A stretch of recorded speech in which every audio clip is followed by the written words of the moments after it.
Okay. We're resituating. Okay. I'm sorry, I have to find the page that I need to be on. Yeah. Okay. And go. We need one of those, like... we need one of those clapboards.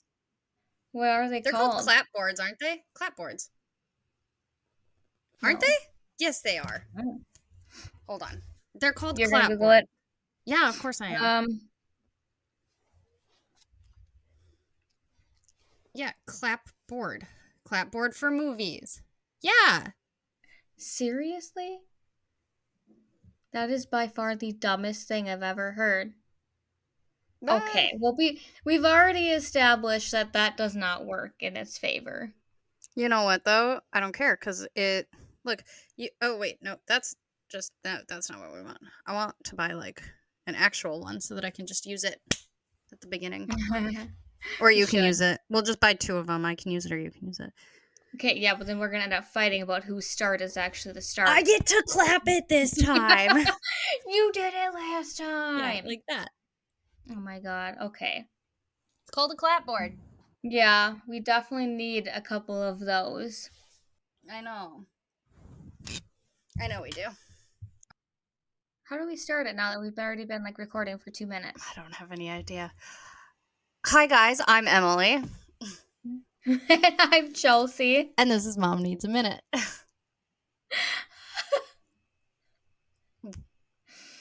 We're never going to get better at this, guys. We're never. It's not. No. Especially because we just recorded a few days ago, too. Yeah. Don't expect much from us. I don't know. I have a pretty interesting part, too, of Mr. Carl's story here. Mr. Panzram. I believe that. I was hoping. Mm-hmm. Mr. Panzram. I didn't get as far into his story as I was kind of hoping to. I was hoping to get more, like, closer into his, like, real adult violent era. At the very least in this part, and we're just not going to do it. So he's going to be a teenager still by the time we end this episode, so. Go away. Nobody likes you. Oh. Okay. Was it BK? Yes. Everybody loves BK. You get it your way. No. He's incredibly annoying when you're trying to actually do something, honestly. He's like, ooh, you're busy? Here, let me bother you until you want to throw me at the wall.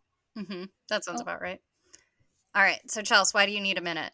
And I have to ask you first this time because I forgot last time, and you just were like, I need a minute because... So, why do you need a minute?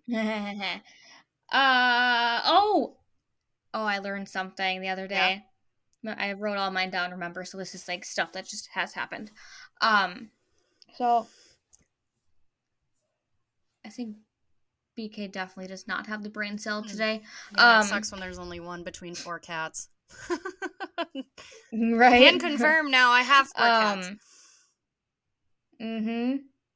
Yeah, they switch the positions every day.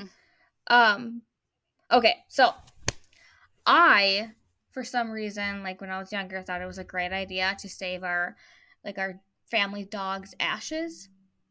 Right? I'm really nervous about where this is going. Oh, you should be, because I am still pretty traumatized. You're traumatized by something that you did to yourself? Yeah. Is what it is. Okay. Yeah. Okay. Yep. Kendall is the only one who knows about this. And it's just going to stay between me and Kendall, right? Apparently, yeah. Just the 3 of us. Nobody else. Okay. Yeah. Okay, so I took these ashes because she was, like, my favorite dog, whatever. What was her name? Lacey. What kind of dog was she? Black Lab. Okay. That's a good name for a Black Lab. Yeah.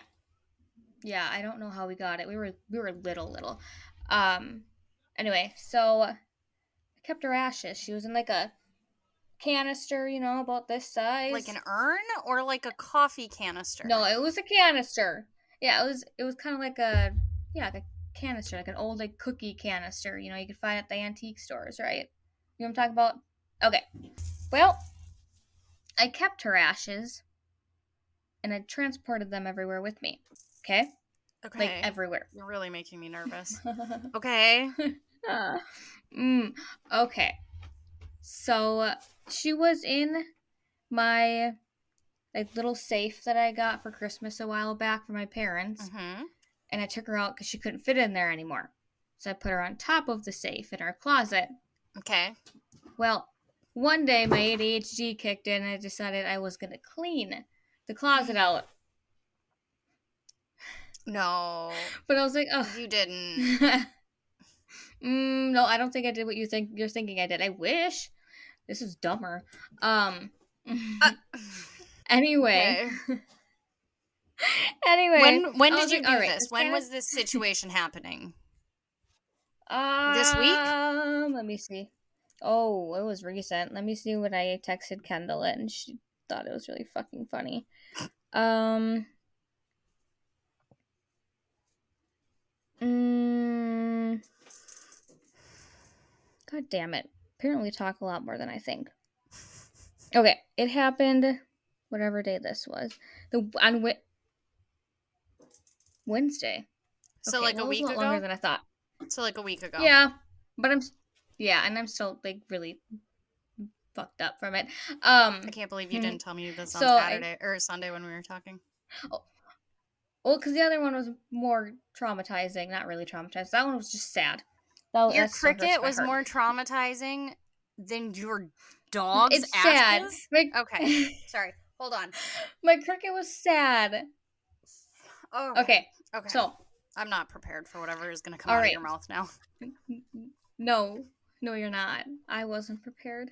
Um, so I was like, all right. I'm sick of this giant canister being brought everywhere. I'm gonna dump some of the ashes into a bag. Oh, Chelsea. Oh, Oh, Chelsea. I opened the can. I opened the canister. It was not. It was not what I was expecting. Did you know that ashes are not actually ashes? And they solidify. Nope. We got some chunks in there. There was definitely bone chunks. Yeah. So, they're not. No, it's not. You know, in the movies, you expect it to just It looks in your hand. You know, like the it. vacuum dust, essentially. Yeah. It's not like that. Yeah. No, no, no. No. This. Mm-mm. Mm-hmm. Nope. And I didn't know that. So I opened this canister Oh. to basically my dog's bones. Oh, Chelsea. I could have told you that that was a bad idea. Yeah. Well, I learned my lesson. Mm-hmm. I will Mm-hmm. if I ever cremate a pet, I'm going to be like ashes, only ashes, strict You dust. got to take like I only like a want little kid dust. sand strainer thing and shake it Yep. all out. Yep. Yeah, That is what I I want. can't. I won't say what. I won't say too much. However, I can tell you that I have seen ashes of people that are not just Oh, I know. ashes. But they're not just Yeah. ashes. So I could have told you that that was not what you were gonna find in there. I guess. Yeah. Mm. I am forever traumatized. Mm-hmm. Mm-hmm. Mm-hmm. Yep. Needless to say, she didn't make it into the baggie. She also didn't make it back into the closet. Did you just throw her away? I did. Yes. Yeah. Yeah. I don't know what else. Mhm. Mhm. I I can't. don't know what else you We're were gonna done. do at that point. Like I my like if ass you would have could have just seen my my face. ass would have just closed the little tin and just shoved it back up there and pretend No. like nothing ever happened. Mm-mm. I don't know what's in there. No. Maybe that's what's fucking with your lamp. Set me free, Chelsea. Set me free. Nah, I don't think no. No, I'm just kidding. But Jesus, Yeah. so you just been No. wandering around Yeah. with bones in So your pocket for years on end now. essentially, and I'm like, I told Kendall, I was like, I don't know how she didn't open. Like throughout the years of moving, I've moved so much with When this did fucking canister. when did she die? So how long have you been moving The this around with you? the summer, the summer of 2010. Chelsea, shut the fuck up. You've been Oh, I'm carrying serious. your dead dog around with you for 14 years and you didn't realize that it wasn't just Yep. vacuum ash and that there were Yep. oh, honey. Yep. There's so many opportunities between then and now where you could have learned that it's not just ash that you get back. I didn't care at the moment, but then I'm like, I needed to get it out of the closet. It was taking up too much space. Well, I did that. Uh-huh. Mm-hmm. Yeah, you sure did. Oh my. Uh-huh. Uh, That was I was Kendall laughed at me. I'm like, man, you didn't tell me this. but In she my knew it, defense, she right? also didn't know. And no, Oh, not until recently. Something happened. Pretty kind of similar, but not really.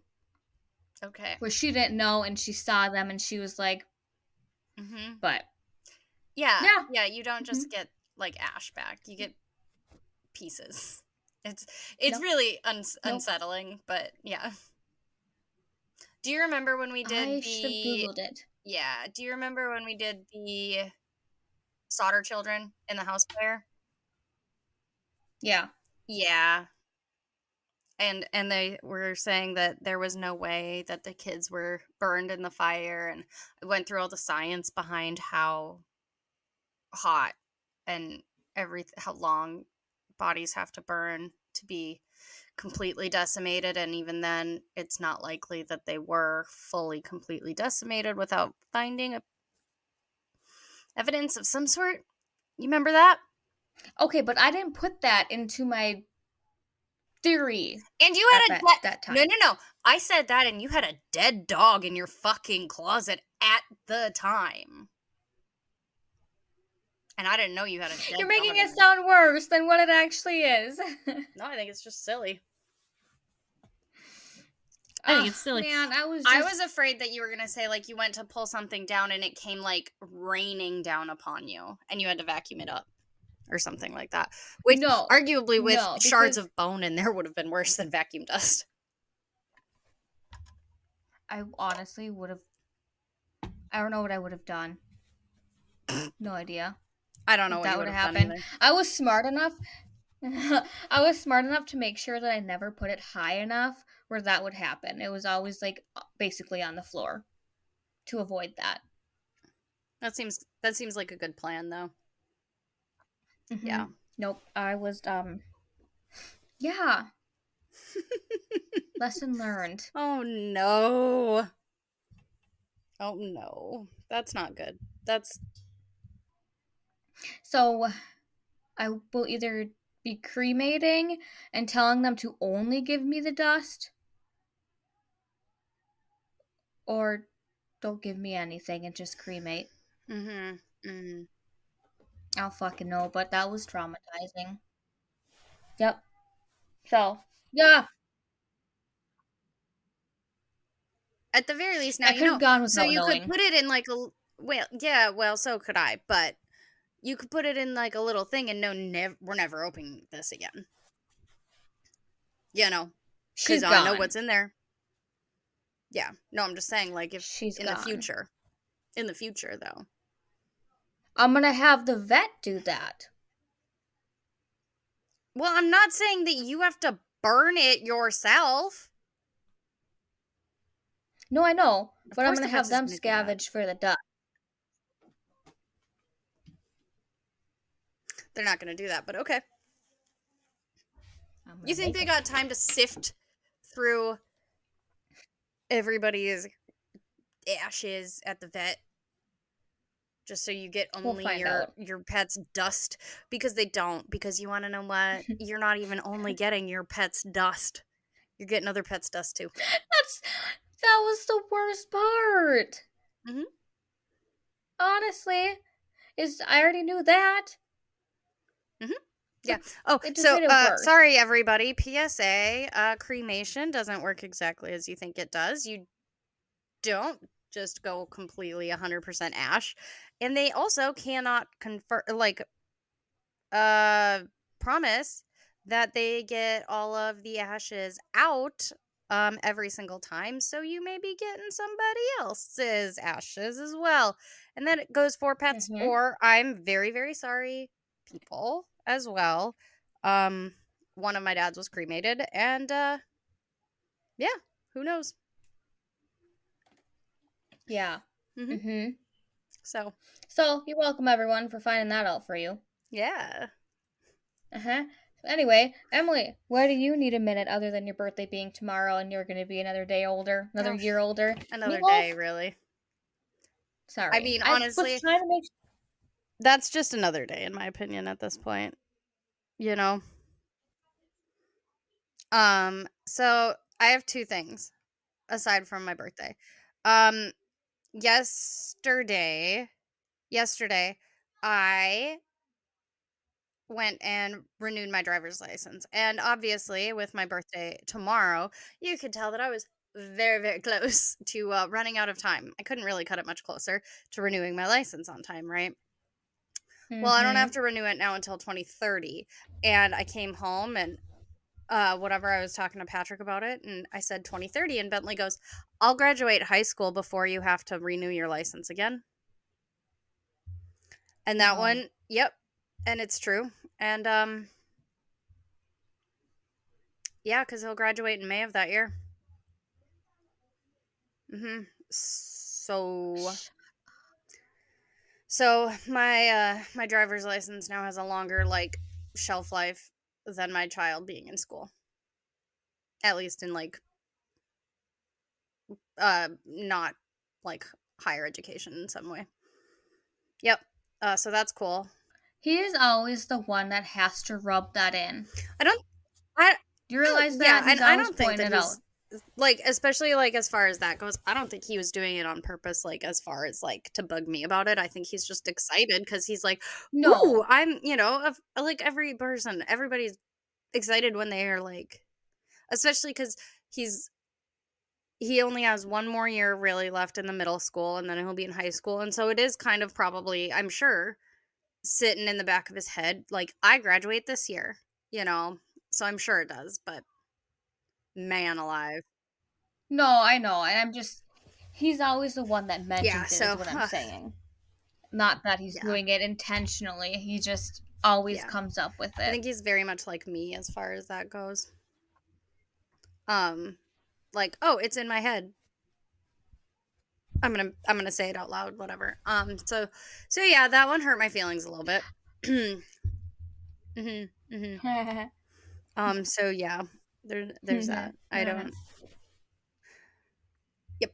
And then another, oh, my other one was, we we have three farm cats.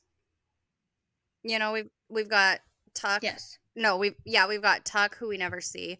We have Hmm. Boots and Microwave, who are always on our deck. Yeah. We found a fourth Yeah. cat. And we found a fourth cat to the point where um so I'm gonna send you some pictures here really quick, Chels, where we literally haven't seen it in person. However, we have security cameras everywhere. Oh. Okay. Okay. So okay.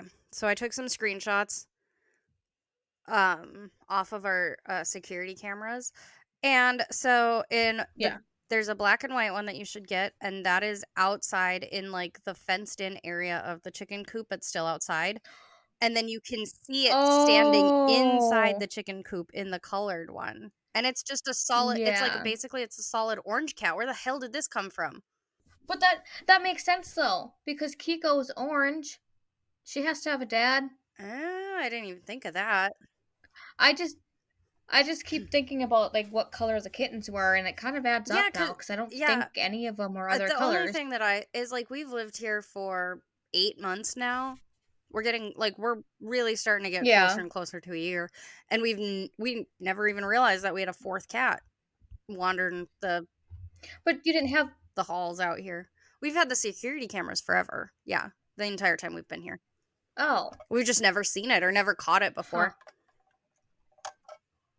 Yeah, I mean, if you're not Yeah, paying and attention or so not like yeah, checking and them. so like a couple days ago, maybe Friday last week or something like that, Maverick said that he was like, "Oh yeah, I found an egg when I went out to check on them, but one of them was broken and it looked like it had fang marks in it."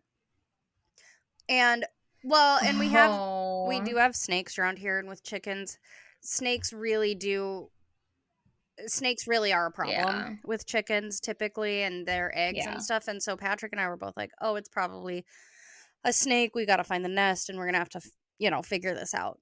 And then we saw that chicken or that cat in the chicken coop and we were like, "Oh, maybe it's not snakes. I can handle a cat over snakes any day." Mm-hmm. So I was like, "Okay, so now we're Yeah. thinking that the fangs that Maverick saw are like a cat Kitty, chewing yeah. on the egg instead of a snake trying to like chomp on it." So, Yeah, which is definitely much better than, yeah. mhm. Yeah, but now we have to figure out how to keep them like to keep the cats out of the coop while also letting the chickens outside and inside of the coop at the same time. You know what I mean? Yeah. But yeah, when Patrick walked out there, he found 12 eggs out there, and we've been sitting typically around 3 or 4 a day. That's good So, though. yeah, but so now we know, but like even today and yesterday, we still only got 2 or 3 eggs. More eggs than what I So, get. you want a chicken or 2 No, or 3? can't. I can't. Yeah, because you don't have a yard. Ah! There's a lot But of things I yeah, don't have. so yeah, well, somehow I don't know how this is like I don't know how it's taking out 80% of our eggs every day. Essentially, if we're finding 10, 12, if we get in there before the cat does, and then we're only finding 2 or 3 like You in the think morning or whatever, it's doing you something. Yeah. really? Hmm. Hmm. What would Yeah, the because fuck? the chickens will lay say between like 4 a.m. and 6 or 7 or 8 a.m. And if we go out there before we leave the house for the day and we only have 2 left, that fucking cat is certainly in there Huh. or something is in there eating them. Yeah, that's just weird. I don't. Huh. Hmm. Trying to imagine like a cat stealing eggs. Well, when we were watching the video, the chickens didn't seem to give a shit. And I'm like, I have the this okay, so I had the security camera on my phone, right? As I'm taking screenshots and I'm Yeah. like yelling at the roosters. I'm like, "You guys are fucking worthless. Why do we even have you?" To the roosters who literally couldn't have cared less. And it's like, "We have you to protect the ladies, boys.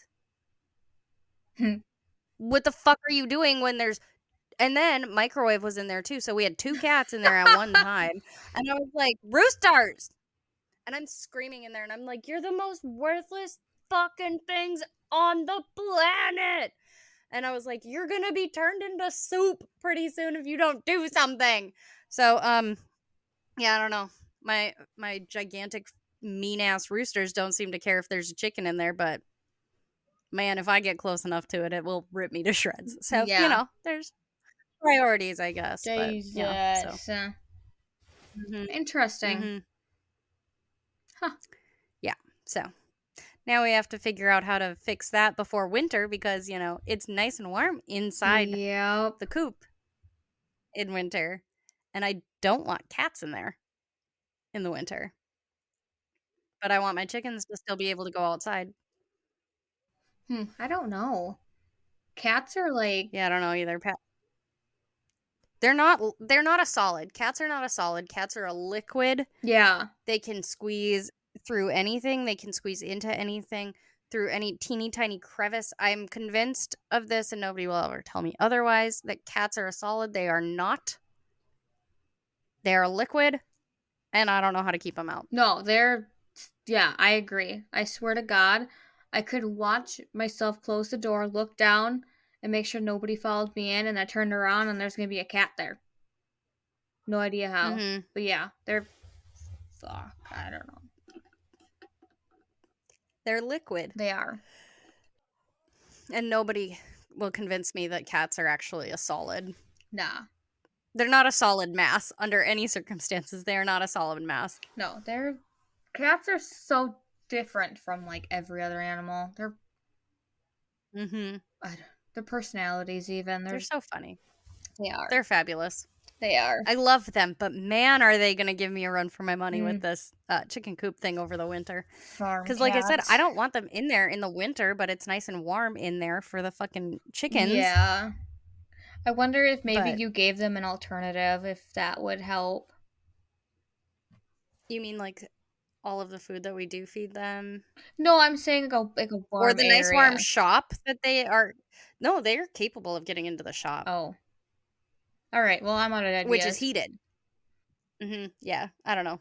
I just want them They chickens. have ways to get into the shop. Because the other day, it took Bentley and I 20 minutes last week, 2 weeks ago. It took Bentley and I 20 minutes because all of a sudden we just hear this whining, crying cat who is very clearly stuck, and it's just Boots stuck under something, and we were like, she wouldn't let us like help her out. Huh. And we were like, fine, you know what? You can live in the fucking garage. And she was gone by the time we got home. So she can get in and out, which means the other cats can also get in and out. Yeah. Yeah. Okay. Well, then I don't know. So They're just hungry for I don't know eggs. either. But that is heated. That is heated and it is right there. It's right next to it. I don't think those two buildings could get any closer, No. honestly, right? The chicken coop and the shop. They Yeah. couldn't. They'd have to be inside each other at that point to get closer. Oh yeah.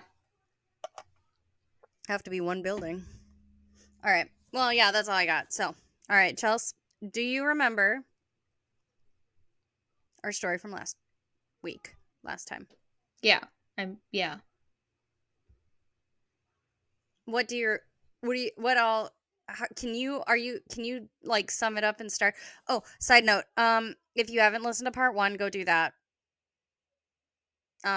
Because you will be able to listen to part 2 and on. I'm going to try to make every episode where it's kind of like it makes sense if you just listen to it from like piece by piece, without listening to all of them, but there are going to be like it's going to make more sense if you listen to them. So if you are here listening to this, if you haven't listened to part 1, definitely go do that. Again, I'm going to just give the blankets trigger warnings for everything under the sun like from child abuse, child sexual abuse, rape, murder, arson, burglary, robbery.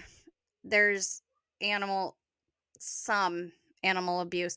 I really don't think that Carl here wants to abuse animals, and I want to make that very clear. I don't think he wants to. And I don't think that that's part of it. There is, in this specific episode, there is the death of a few animals. So I mean, any kind of abuse that you can, child neglect, just like literally anything, rape, like anything that you can come up with. There's trigger warnings for all of that. So if you are uncomfortable with any of that, then there's that. And we'll see you on a different topic. Yes. So, all right, Chelsea, do you remember? Like, can you give us a recap of last week? I could, but you're gonna do it better. What do you remember? I just edited it all today, so I remember everything. Well, I guess I'll edit it last night and today.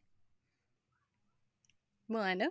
That's why I want you to, like, I want you to tell me, like, where, like, you kind of left off in your brain so I know where to start for this episode, basically.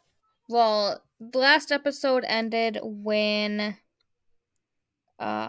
he got out at 13.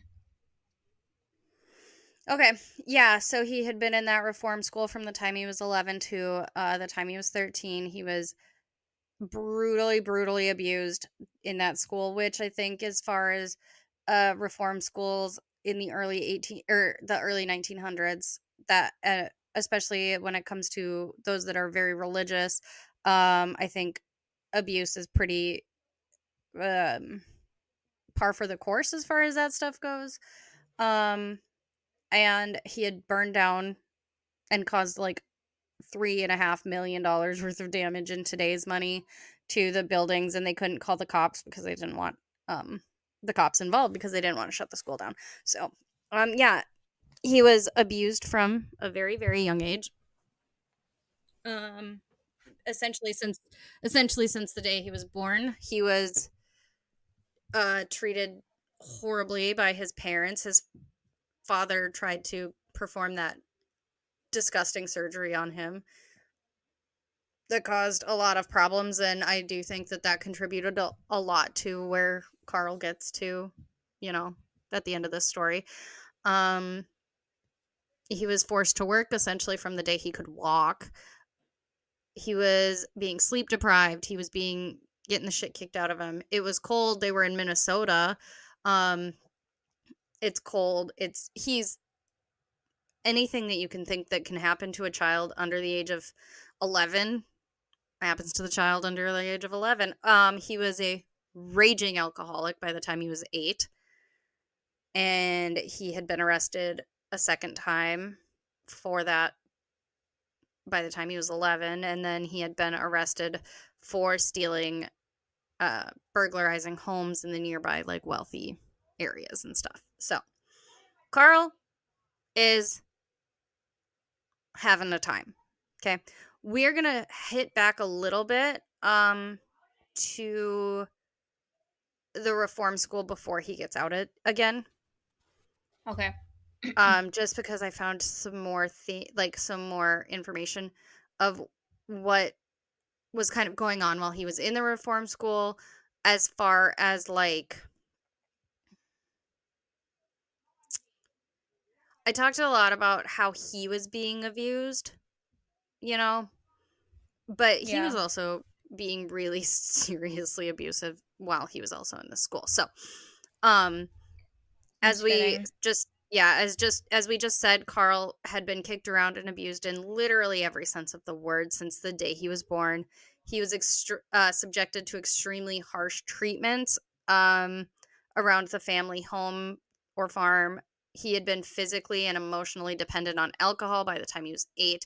He was suffering from the horrific after effects of the trauma to his brain from his father after that ear infection. Carl, at this point, he is still in the Minnesota State Reform School in Red Wing, Minnesota. And he stayed here from the ages of 11 to 13. And I want to make it very clear, we are not going to, in this episode, we are not going to get until he's 20 yet. He's still going to be a teenager by the end of this episode. Dang. Yeah, Ugh. he's yeah. Okay. So, well, here we It's are. a piece of work. And then do you remember like his what in the last episode we talked he was learning like 2 main lessons and like really those were being drilled into his head. Do you remember? Yeah. The bigger and the Mhm. bigger is better or something like Basically, that. yeah. The bigger and stronger you are, you could There. get what you wanted from like the weaker and smaller. Yep. Yep. Yep. And then manipulate. Manipulation. Mhm. Manipulation. Manipulation. I like that. That's fun. Oh, But yeah, yeah. no, you're Mhm. right on both of those. Yeah, that's exactly what it was. He had been taught at the like by the time he's 11, the bigger and stronger you are, the more you can get from those that are weaker or smaller. And if you wanted it, you could just take it from them. And then he had been practicing his manipulation as far as say getting out of this reform school, right? Telling them kind of what they want to hear and watching it work. I think the fact that he was able to watch it work every single time. Oh my god, is that BK Yeah. bouncing like Yes. a little jackrabbit? No, he wants to jump up here. That's how Uh, stupid he is. well, yeah. So okay, so Carl here has learned these 2 very important lessons that he takes very, very much to heart. Right? If you want it, you take it as long as you're bigger and stronger, and you can manipulate people into believing whatever you want them to believe because that's what happened at that school. Yeah. At the end of that last episode, he was out or he got paroled because he was told just tell them what they want to hear and pretend that you're being the best boy ever. The best. Who's the bestest boy? Carl is. Yeah. And So he's learning a lot about that, and it's not healthy, but so this is just kind of how he decided to live his life at this point. So he is bullying and beating other boys within an a quote inch of their lives within this school. And then he was happy to take the punishment because remember, he was really enjoying pissing off all the guards by not responding to the punishments and beatings, right? He was very stoic. Not a sound, not a Yeah. wince, not nothing. So, a way they think to punish him and breaking him, they figure that they'll, beat him and then make him finish his work by taking away the sleep and I wonder how Carl can handle all of this, right? He's beating these other kids, he's getting beat, he has to still continue working and they're taking away his sleep in order for him to complete his work. I don't know. Maybe Carl might know how to do that. But that's their next tactic, right? They're taking away his sleep. So, Yeah. Carl had also then burned down the paint shop, and the older boys at the school begin to take notice and are like now befriending him. And they're helping him out a little bit more. And many of these older kids, I think I said it in the last episode, were a lot of the kids that were in this reform school were there multiple times. They'd be brought in, they'd be released. They'd be brought in and released. Because like I said, I want to say it's like between I think 6 and 18 is the ages that you could be there. So I believe that most of these kids were there more than once. So they start giving him ideas as to help him be paroled from this school. Quote, they told me to act like I was a very good boy, tell everyone I met how much I loved Jesus and how I wanted to go home and be a good boy, go to school and learn to be a preacher. I done just as they suggested, and I am damned if it didn't work, just as slick as hot grease through a tin horn. And I really like that saying, and I had to read that quote because I don't know what hot grease through a thick or tin horn means, but I like it. No. It worked real slick for him. Clearly.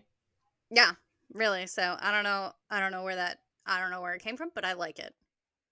It just made me laugh. The hot grease through a tin horn just made me laugh. But yeah, so he's learned that now, god damn, all of these manipulation tactics that these kids taught me, they fucking work. So, quote, I was called before the parole board one day, and there I told them all the lies and hot air I could. And they gave me parole and let me go home. In that was where I first found how to use religion as a cloak of hypocrisy to cover up my rascalities. Like Yeah. rascalities. I don't know. Yeah. I've never heard it used as like a word like that before, so I wasn't quite sure how to Mm-mm. say it. But yeah, rascalities. One of the boys who showed me how to fool the law was a boy by the name of Gillespie. Gillespie. I'm sorry, Gillespie. He is now the chief or captain of police in either Minneapolis, St. Paul, or Minnesota. Oh. Carl is having a fucking time. He's like, hey, listen, this guy fucking helped me out of that goddamn school. And now he is like the chief of police in Minneapolis. So, thanks, Gillespie. That's funny, actually. Gillespie. Yeah, right? He's just, listen, Carl is a bad man. But sometimes, guys, like, there are just times where it's like, I there's nothing I can say about it. Yeah. Especially now because he's a child. I'll be meaner to him in a little bit here once he gets older, but he's a child still. Yeah. Um, the guards and specifically the warden George Mann. You remember him? Yeah. Yeah, George Mann is the one that he tried to kill with rat poison. So they are absolutely thrilled at this point because they think that they finally beat the evil out of Carl. And Carl obviously thinks this is fucking fabulous. And obviously they hadn't taught him anything as far as what they wanted him to learn, except now he knows that he can use religion as a manipulation tactic Oh, and yeah. to get what he wants. and to get what he wants. But now he's been practicing this new tool that even if you are bigger and stronger, I can manipulate you. If I'm smaller and weaker, I can manipulate you into getting what I want. So it's not always now. I don't always have to be the biggest and the strongest to get what I want. I can be the younger or the smaller and manipulate you into getting what I want. Yep. So now he has this new tool in his little toolbox within his noggin, which is fabulous, right? So at this point, he is feeling pretty fucking unstoppable. And yeah, do you want to know what ramps this feeling gets even more solidified within his brain because he's unstoppable, but something happens. Do you want to know what happens to make him feel even more unstoppable? Yeah. Quote, that George man was dishonorably discharged from his job as company commander of 2nd Company MSTS, which was the Minnesota State Training School, which is now known as the Minnesota Correctional Facility, by then head superintendent, Mr. Whittier, who fired him for committing some kind of immoral act on some of the boys under his care.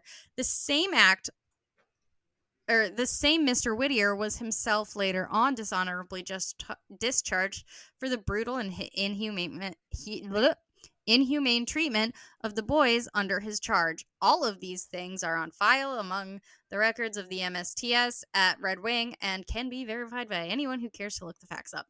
So, George Mann is dishonorably discharged and removed. But not only that, the guy that removed him is also dishonorably discharged and removed. So Carl is like, I knew these people were bad people, and I don't feel bad about getting away with what I got away with. Yeah. I don't feel bad about manipulating him. I don't feel bad about trying to poison him. I don't feel bad about lighting this shit on fire. I don't feel bad about any of it because they are honorably discharged, and it is not my fault. Yep.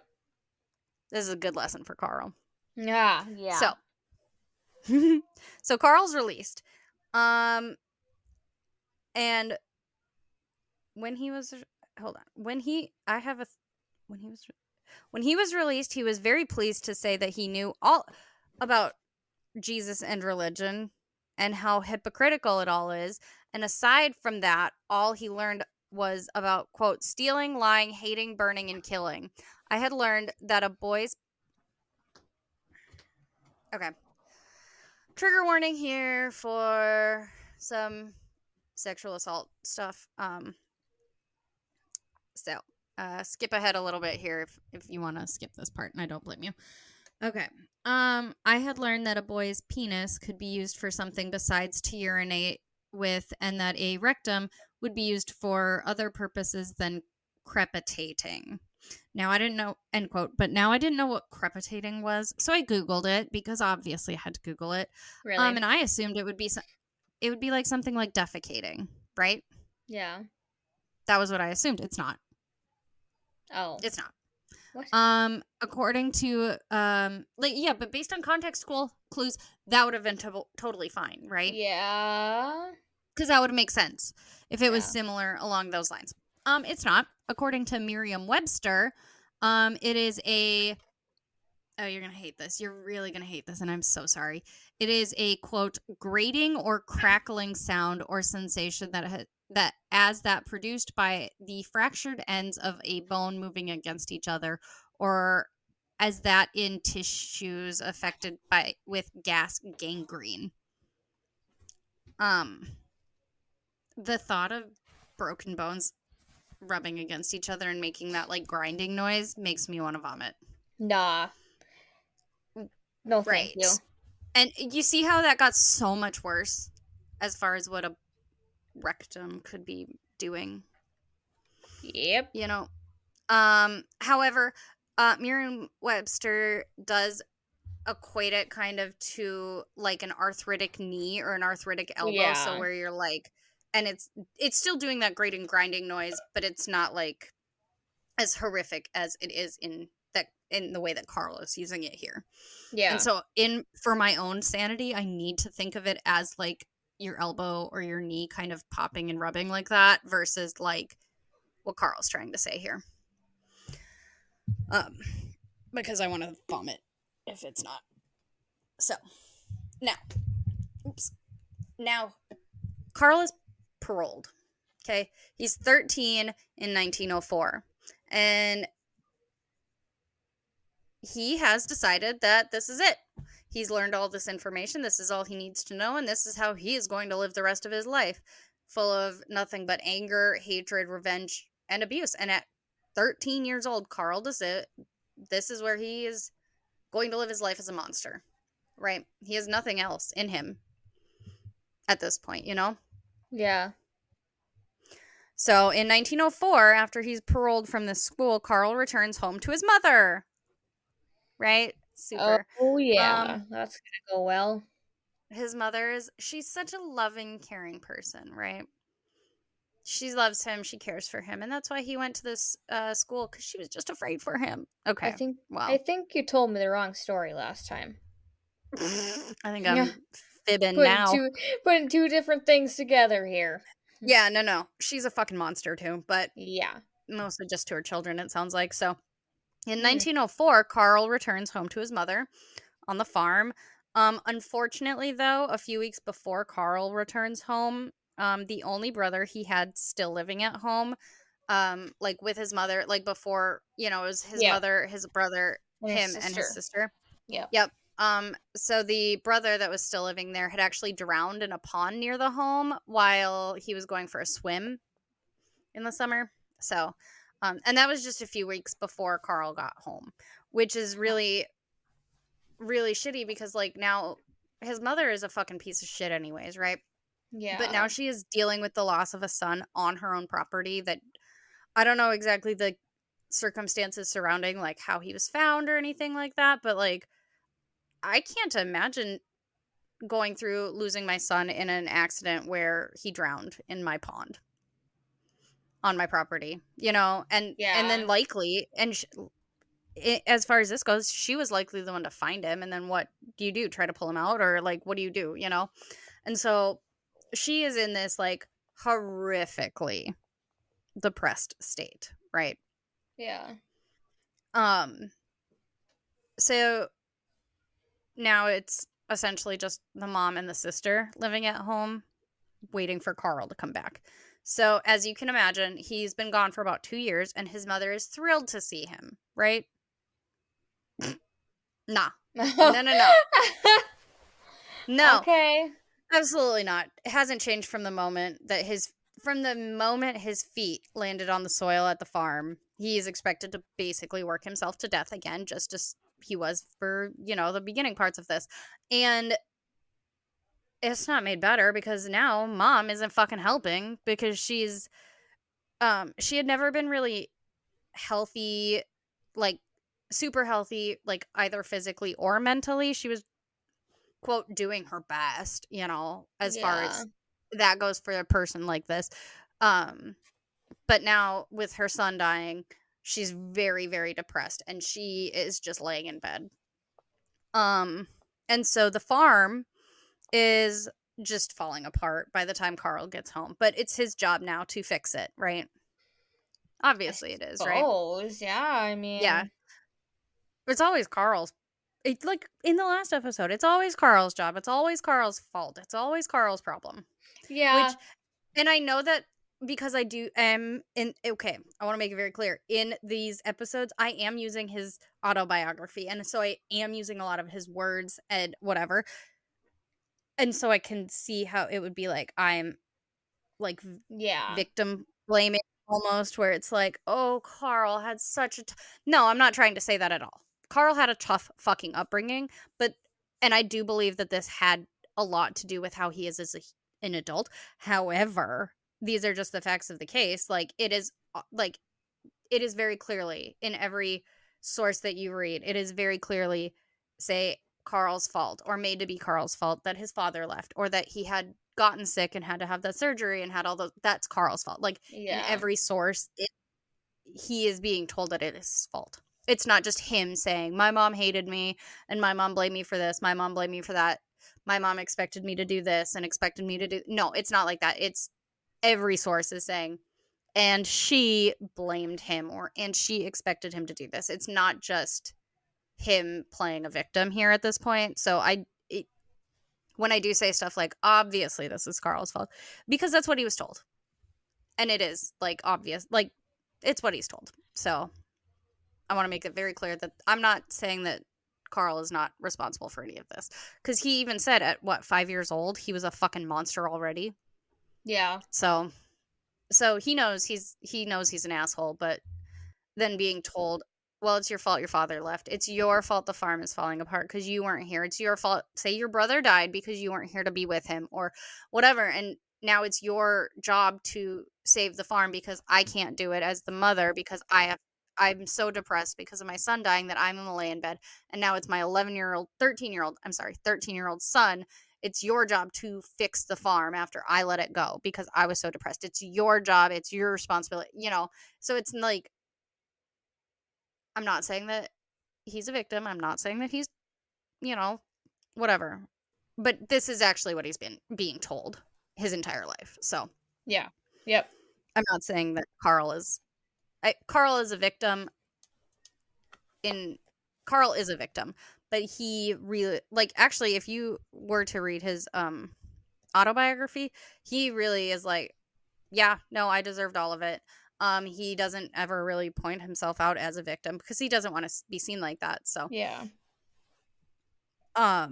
so just I want to throw that out there because I think I said it in the last one, but I wanted to make it very clear again here.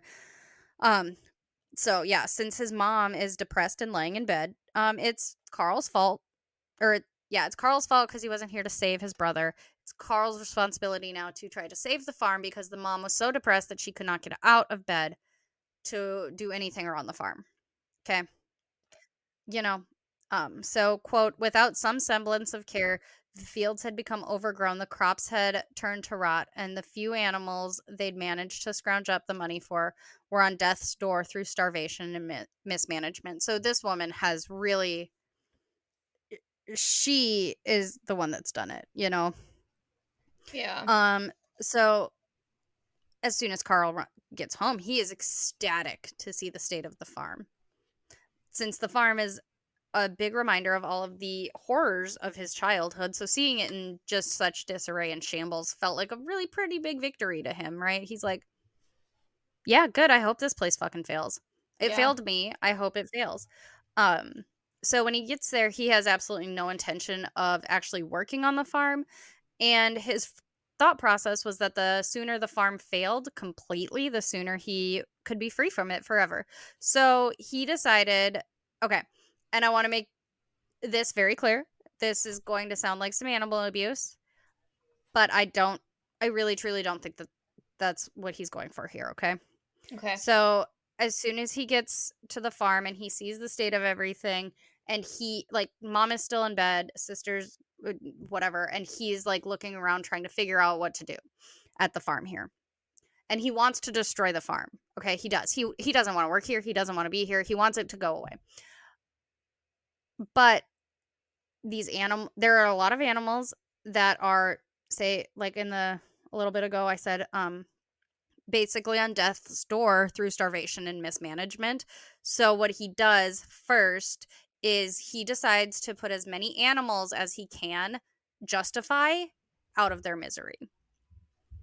Okay. So he does take out multiple animals, but the ones that he does think that could be like rescued or like That they're the ones not that could dying. recover. Yeah. Yeah, the ones that could recover, he sells them. He That's sells them. smart. And he does, yeah. And so he does give the ones that he thinks can recover to people. I mean, he doesn't give them, he sells them, but he gives them to people that he thinks are capable of helping them recover. But, at that point, Carl is like, there's some of these are too far gone and they're just in pain and misery right now. And so he does go to put them out of their misery. And so, like, as I said, the animals are killed by Carl, but I really don't think that it was like in an animal abuse situation. Yeah. You Yep. know what I mean? Yep. So I think that the last morsel of kindness within Carl was actually spent on, like, say, quote, killing these animals. I think that Yeah. was because if you're starving and to the malnourished and to the point where this is like, You're just suffering at that point. Pretty much mhm. living on probably what? Grass and water, maybe? I mean, they were dirt farmers, so grass maybe. But yeah, so and it's the fact that one, he really doesn't hurt animals as a whole throughout his criminal career. He doesn't hurt animals as a whole. He's not here for that. And the fact that he sold the ones that he thought could recover, I really don't think that he was doing that, like No. killing these ones to be vindictive or mean, if Yeah. that makes Yep. sense. So, Yeah. like I said, tiny trigger warning because animals did die, but not to the point where I think that it's actual animal abuse or something like that. Yeah.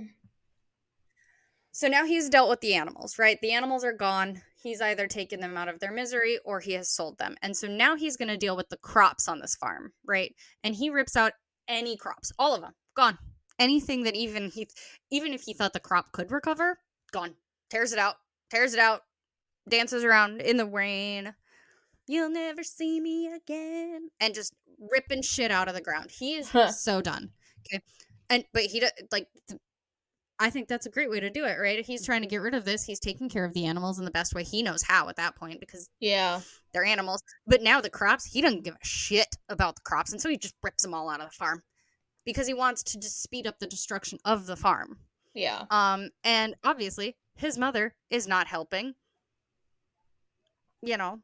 And so he's just getting angry that all of the work is now falling on him again, right? Which he kind of knew when he started taking care of the farm. He was going to be the one to do it all, but now it's really starting to get to him. Yeah.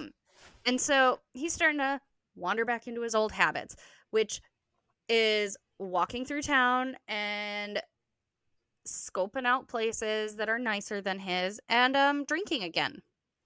Oof. Obviously. Yeah. Yeah. But this is when he learns that he was a lot more successful getting booze from bar patrons at 8 years old than he is at 13 because it was a lot more entertaining to them when he was 8 and he was just a drunk little child stumbling around than when he is a teenager. Yeah. Not quite as entertaining to the bar patrons. And so quickly that his old plan there didn't work. But Yeah. do you think that stops Carl from acquiring booze and drinking until he can't drink anymore? No. No. Nah. Absolutely not. Carl is not one to be put down in any way, shape, or form. If he has his mindset to it, he's doing it. Oh yeah. So he's like, if the randos in the bar aren't going to pay for it, his mom will, whether she wants to or not. So Fair he starts enough. stealing. Yeah, so he starts stealing money out of her purse. Problem is, he's ruined the farm, so where's this money coming from? So that money starts running out really, really quickly. So Carl here, still unperturbed by this. My mom has run out of money because the farm has failed. Basically at my hand at this point. Not a fucking problem. I have no problem getting money for booze again. So now he starts mugging his old classmates, from the elementary school that he was supposed to, but not really attending. Yep. Yeah, he starts mugging them for their pocket change. And soon after that, he meets a Native American kid who I can't find his name. So unfortunately, I will be referring to him as the Native American boy, because I have no other name for him. I wish I could call him something else, but the boy just feels bad. And like his friend, it's not his friend. Carl has no capacity to make friends at this point already. And so it's like, I don't know what else to call him. Mm-hmm. So the Native American boy and Carl start to really get to know each other. And it turns out that this kid is being quite outcast as well. Like, nobody wants to hang out with Carl because he's a fucking asshole. And now this Native American boy has also been shunned from the kids in their community because he's Native American. And obviously that's a problem. Whatever. And so they begin to form a quote unquote friendship. It's not. Carl is no capacity to be a friend. Um, but now Carl has a second in command. So now they're accomplices. And now that there's two of them, they can start getting bigger and better and stronger and meaner. So they begin to mug more and more often, more and more people, and they escalate. And now instead of just taking school classmates, they are taking full grown men. Oh, okay. That Hmm. escalated incredibly And in quick. yeah, and instead of just mugging them and taking their wallets or taking their money or whatever, they are now taking these people hostage and dragging them off into the woods or into the trees. Because, like, northern you and I both know what northern Minnesota Yeah, looks like, right? There's fucking trees everywhere. everywhere. And they're up in Greece and they're up in East Grand Forks. And so it's not like the north of Minnesota, but there's a fucking ton of trees up Yep. there. Like you and I do. And if anybody is listening that's not from Minnesota or North Dakota or like the area where East Grand Forks um is a place that you actually kind of do know, like Minnesota has more trees. I swear to God, Minnesota has more trees than people sometimes, but there's so many fucking trees up Yeah. there, especially in the early 1900s when it's not like being so logged and Yeah, developed and everything. There's trees there is. everywhere. So now he's taking, or these two, Carl and his Native American friend, are taking grown men hostage, dragging them into the trees. That is concerning. Uh-huh. Uh-huh. So now they get them into the trees. They get what they want out of them. Give me your wallet, give me your money, you got weapons, we want those too, because obviously Carl wants a fucking gun. Um, then they strip them all naked, like butt ass naked. They keep the clothes and then they just tell them to run. Oh, I fucking hate it. Run. No, thank you. Yes, actually I will, but that's fucking horrific. Dear Just run. Lord. They have all of everything that you have. You're a grown man. These are two 13-year-old kids. They have everything that you have. They're not giving you your fucking clothes back, and now you're running back into town naked and cold because it's fucking Cold, Minnesota. yeah. You know this is not warm. Nothing happens. Like, this is not warm. Especially if you're naked after just being abducted, essentially. Even if it could be 90 degrees, it's not warm. No. You know what I mean? Yeah, but how close of attention are they paying to that though? I mean, they're after everything they just had to go through, you know? Well, so, yeah. So, funny that you mentioned that. So at this point, Carl is not necessarily sexually abusing them yet. Um, Good to know. it is thought. It's thought. Yeah, I say yet. Um, it's thought that he probably would have if he hadn't had this accomplice with him. So he wanted to keep this accomplice friend of his because he liked having that extra manpower.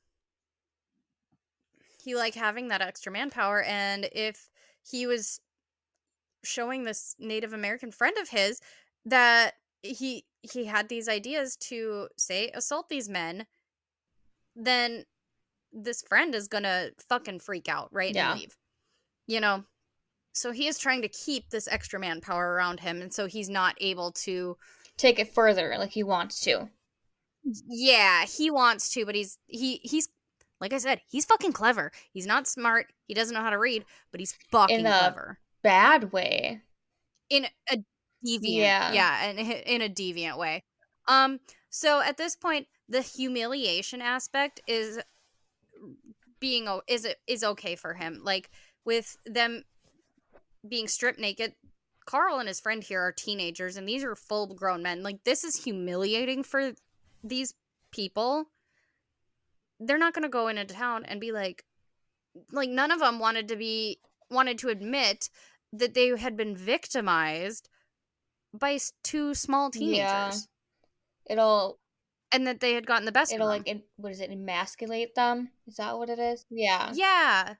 Yeah. And nowadays we know that that's not necessarily the case. If you're a victim, you're a victim. It doesn't matter Who it who's is. doing it to you.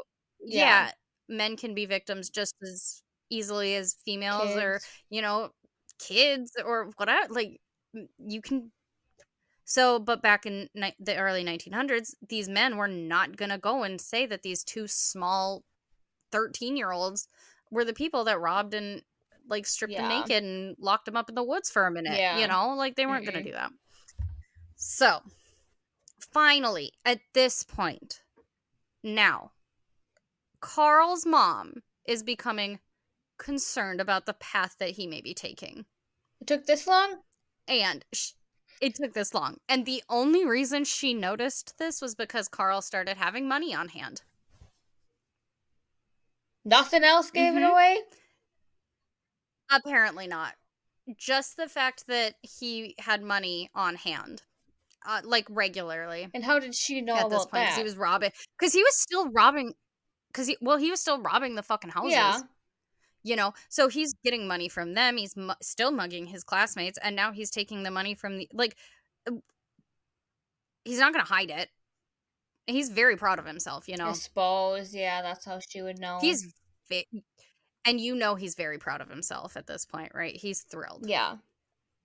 Aside from just walking in and like, "Look, mom, look what I did today." And I don't know what else he could do at that point, you Yeah. know. So he's fucking thrilled. And she is like, "Oh, my boy is stealing all this money. I am so concerned about him." So, no, you're fucking not, Lizzie. Go eat shit, but whatever. So she's starting to be concerned about him and the path that he is taking because he has money. Oh, and he always smelled like booze. Okay, well, Lizzie, this is when you start becoming concerned that he smells like Not booze. when he was 8.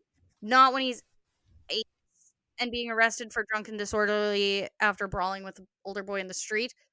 This, at 13, is when you start becoming concerned that he smells like booze. Okay. All right. You know what? I'm not here to judge your parenting, but I am. So, whatever. And now she's at the point where she's like, "Oh my god, you're not just being a little shit, you're actually in trouble." Ah! Right. So she's like, "I need to confront him." Oh, yeah. Good And idea. she wants that, right? And so essentially she like corners him one day and she's like, "Oh my god, what the fuck is happening?" And she wants to help him come up with a plan in a way to live his life better. And Yeah, you know, because Carl, she's one to tell somebody how to do that. fucking seriously. And she had so many opportunities before this Seriously. to be like, "Hey Carl, you're 8 years old. Maybe let's not get drunk and fight in the street. Let's not steal your dad's booze. Let's not do this." At 8 years old. "Oh, hey, you stole the gun that one time? Let's not Yeah. do that." You're 13. He's had all of this monstrous behavior, and now he's 13, and now you're becoming concerned that he smells like booze and has some money on him? Okay, whatever, Lizzie. Who am I to judge? But I'm judging. Like, I can't help but judge her right now. Yeah. And she's long dead because this is the early 1900s. She's long dead. I don't care. Come at me. Whatever. But you know what Carl does? He has a plan, because obviously he has a Oh, fucking yeah. plan, right? Yeah. When does he not? Mhm. Really, honestly, when does he not at this point? So he uses his incredible talents as a master manipulator, and he tells his mom that he has seen the errors of his ways thanks to this talk that she has just given him, and he would like to become a priest as well. And his Lizzie is fucking thrilled. Yay, oh my god, I'm so happy this conversation has made an impact on you, Carl. Between reform school and this conversation, oh my god, I'm so happy. Okay. Yeah, Mother of the Year. Really, though. But that's what she thought she was. So, quote, "I put up such a hot line of talk that it was decided to send me to a German Lutheran school where the minister taught German to kids in the basement on weekdays and saved souls on Sundays in the same church."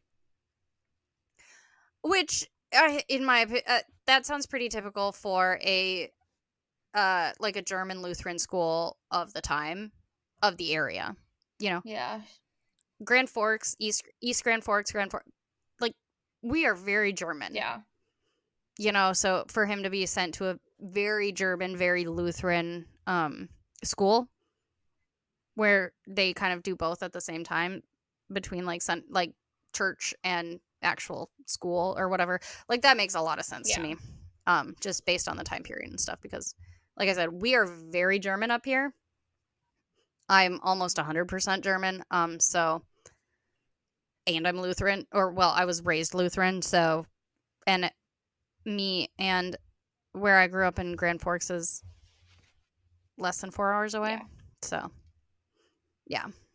Um, so it's a big, for those listening that are not around here, it's a very big, it's a very normal thing that would have happened. And it would have been very easy to convince her to send him to a school like this.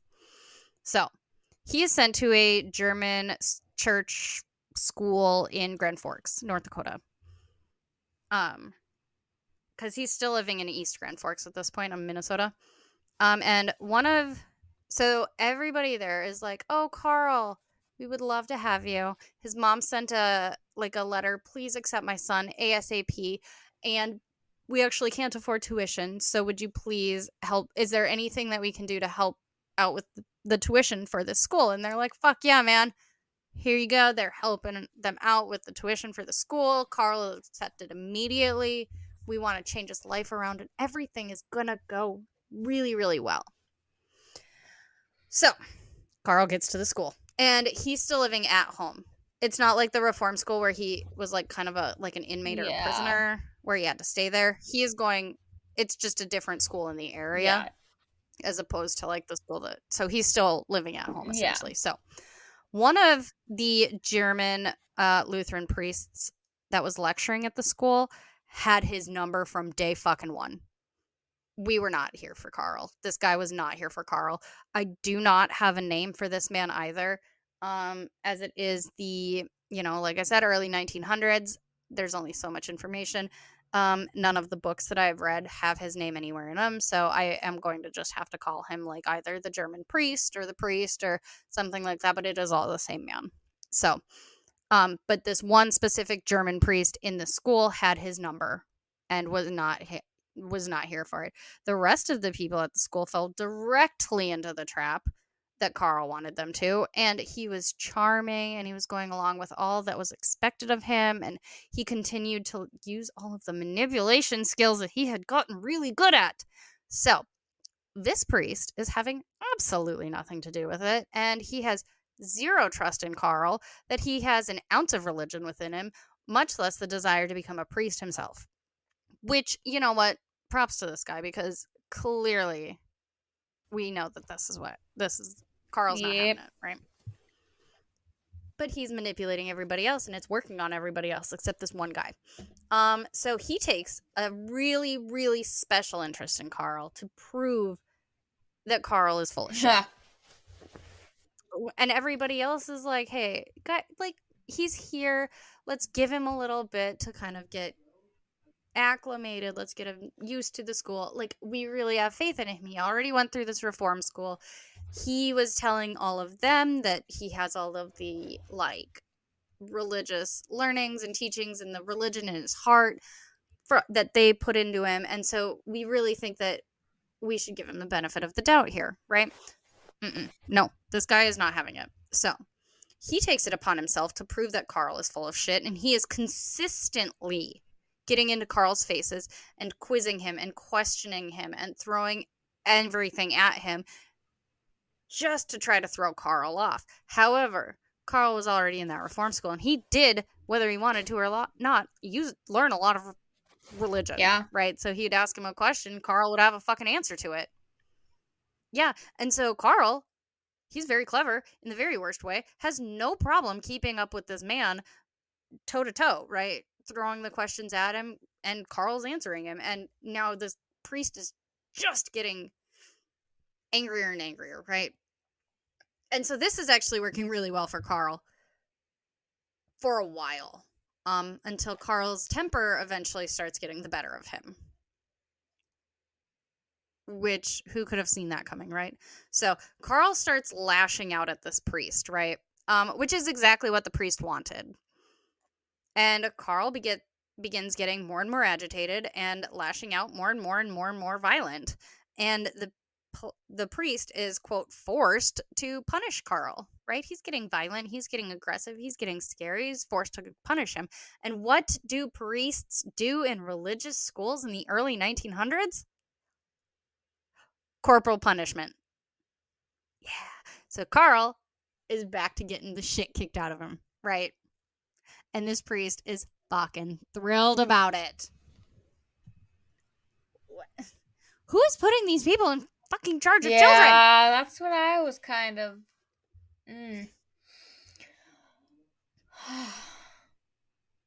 So many Yeah. other things you could So have done, but there they were. the opportunities for Carl's success, like if he was born and raised now, I like to think that he would have had a million times better chance to turn out a million times better. Absolutely, yeah.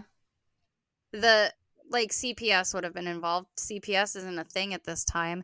Antibiotics, like for the ear infection, his dad would never have been able to touch his ear with a fucking No. knife, much less give essentially a lobotomy. Like the adults that are in charge of taking care of him at this German Catholic or Lutheran school and the Reform school, they would not have been allowed to beat the shit out of him the way that these guys Yeah. are.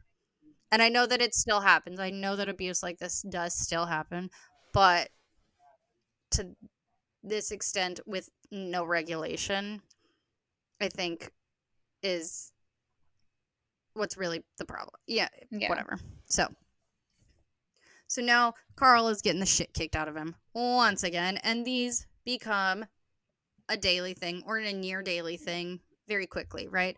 So Carl is really fucking confused now, right? Because manipulating people and parroting back essentially whatever he was supposed to, right? Whatever they expected him to say at school, in the church, this isn't working on this guy. Why is my manipulation and my parroting back all these church answers, and why is me saying what they want to hear, why is it not working on this specific guy? Yeah. Right? So now the options are for Carl either to go along with these beatings and learn the error of his ways or not. And do we think that Carl is going along with these beatings and learning the error of his ways? Absolutely not. No, Carl has no shits. No. So at this point, Carl, because he's been working on the farm, because he has been in so much like physical, doing so much physical labor, because he's been here and what he's gone through puberty at this point. He's 13, 14 years old now. He's a big, strong fucking kid now. He's like he's muscular, he's strong, and at this point, he's like, why is this guard or this priest still? I'm bigger and stronger than him, so why is the priest still getting on me? Because I'm bigger and stronger, I should be able to make the rules, essentially. Yeah. And it's not working, specifically on this one priest. And so now this priest has a fucking death wish, apparently, only in Carl's eyes. Only in Carl's eyes, essentially. But because he's getting so mad that this isn't working, he starts taking it out on the kids that are younger than him, because obviously that's what Carl's gonna do. And during his free time, when he's not in school, he's still wandering around the wealthy neighborhoods that he had spent years terrorizing previously. And so he's robbing and burglarizing these homes as usual, and he steals whatever he wants. And obviously that includes some cash. And then the kids of school at school were also getting the shit kicked out of them because Carl, he's bigger and stronger, and that's what he wants to do. Yeah. Especially he's losing, quote unquote, to this priest who's not giving him his way. So at this point, the kids of the school are really kind of getting sick of Carl. Can't imagine why, right? And at one point, these kids, I think it was after a few months, right? Yeah. I think. Because it sounds like Carl was at the school for a few months. But at one point, these kids find out that Carl had been to the Minnesota Reform School, right? In the past. quote, and then the kids began to point their finger at me and yell, reform school, every time I passed by. Then I started knocking their blocks off every time I could catch one alone. They told their parents, who told mine, who in turn told the German preacher to do his duty by me. He sure did. Okay. So, fabulous. So, Carl's getting the shit kicked out of him by the priest and then trying to take it out on these other kids who are telling their parents, who are telling Carl's parents, so he's going home and getting the shit kicked out of him there too. And I want to make it very clear, I'm not sure if his father came home at this point, because it says they told their parents, who told mine, which gives me the idea that it's mine, like both parents, instead of like who told my mother or something like that. It's mine. Who told mine? Their parents told mine. I have no idea if his father actually came home, but he like mentions him a few times, but there's no information as to whether that's accurate or not. So I don't know. So, finally, after this conversation with all of these kids' parents and his parents and the preacher, whatever, these beatings begin getting worse and worse and more frequently, and more like multiple times a day instead of just say daily or every other day or whatever. Now they're getting worse and worse multiple times a day. And Carl has fucking had it with this guy, this preacher. This preacher had his eye on Carl from day one. Carl has his eye on him from day one. So one day he was just completely done, and now different sources say different things about how Carl acquires this gun. He acquires a gun. Either I have 3 different reasons. Either he stole the gun while he was wandering around the town and he just found it in one of the houses that he decided to burglarize. He took it from a brother who became a cop. I have no idea. Or, according to Carl himself, quote, I looked around until I found a kid who had a big old-fashioned heavy caliber Colt pistol. I got it. The next day at daylight, I stole one of my brother's vests. I put the big pistol in the inside pocket and went to school. So one way or the other, Carl has a vest and a gun now. I don't know. I'm going to go with Carl's because he's Carl himself, and as I've stated, I think it's important to I think that he's probably at the point that he's writing this story. I don't think he's lying. He's got nothing else to lie about. By the time he's writing his autobiography here, he's already in jail. Yeah. Like, by the time he's writing this, he's already in jail. He's never going to see the light of day again. Like, I don't think He doesn't care. No, exactly. He doesn't care. So either way, Carl has a gun and a vest, and one way or the other, he takes this to school in order to deal with the priest. That's smart. Yeah.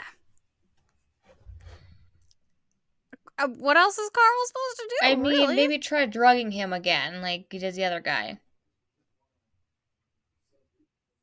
I mean, yeah, but he had access to the other guy's food, and so dropping rat poison into that would be a lot easier than trying to drop rat poison into this guy's food. Well, I mean, he could maybe drink coffee or something. We could burn the building down, I suppose, maybe. Oh, coffee. Yeah, I don't know. Who knows with Carl, but it's a gun and a vest right now. So, all he has to do at this point is wait. Carl's just waiting it out, right? He has to wait until the priest has decided that Carl needs to be punished that day, right? Carl's just waiting it out because eventually it's going to happen, right?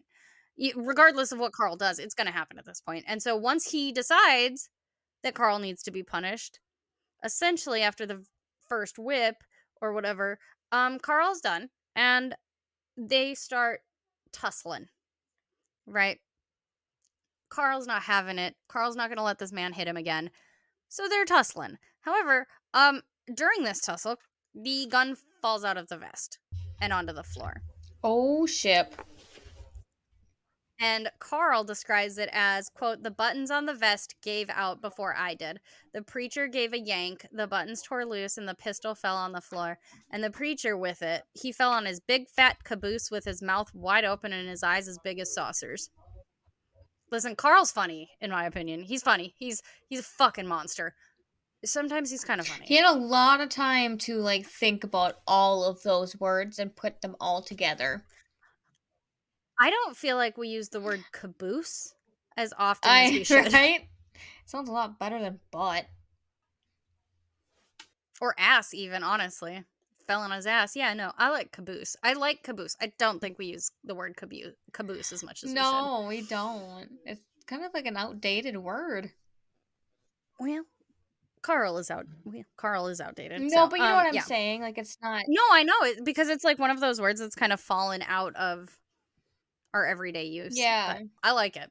I like it, and I think we should bring it back. Okay, you do that. I'll follow. Caboose. I'm gonna forget about it by the morning. Absolutely. Um. So essentially, at this point, Carl's not really upset, right? He's not mad. He's not like pissed or anything about the gun falling out and him getting kind of like found out before he wanted to.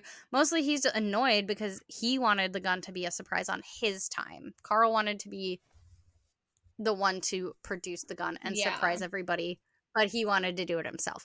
But you know what? Obviously, now that surprise is ruined. So Carl, improviser that he is, he grabs the gun extremely quickly before the priest could regain any composure after falling down.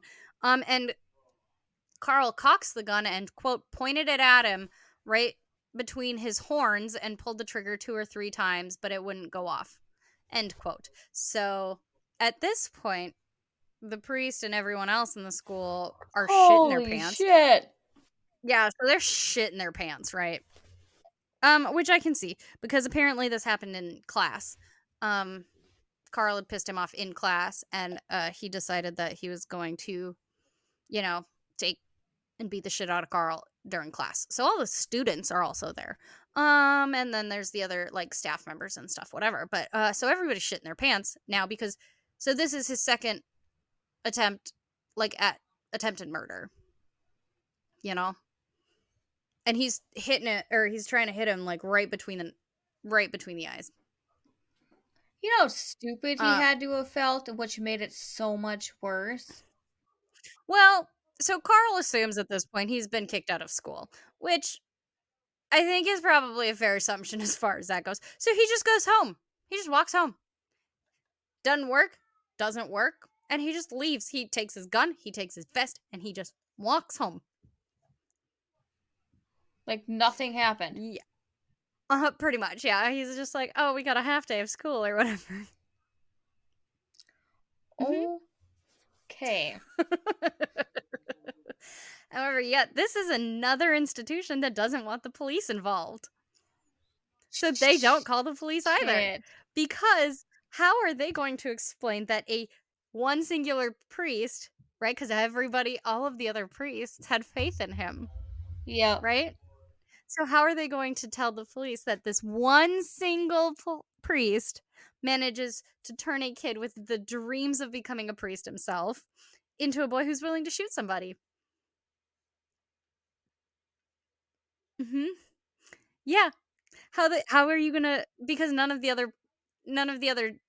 other preacher or the other priests and the other teachers and stuff that were there, they probably at this point saw that, you know, some a little funky's going on, but really they all had faith in him because he had said that this is what I want, this is what I want, and he was just a little bit extra difficult to get the point across.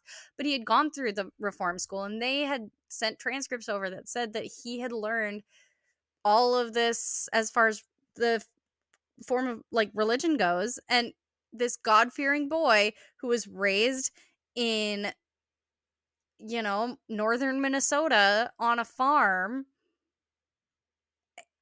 how on earth could this boy be anything but god-fearing and wanting to grow up to be a priest with all of the information that they had backing that up?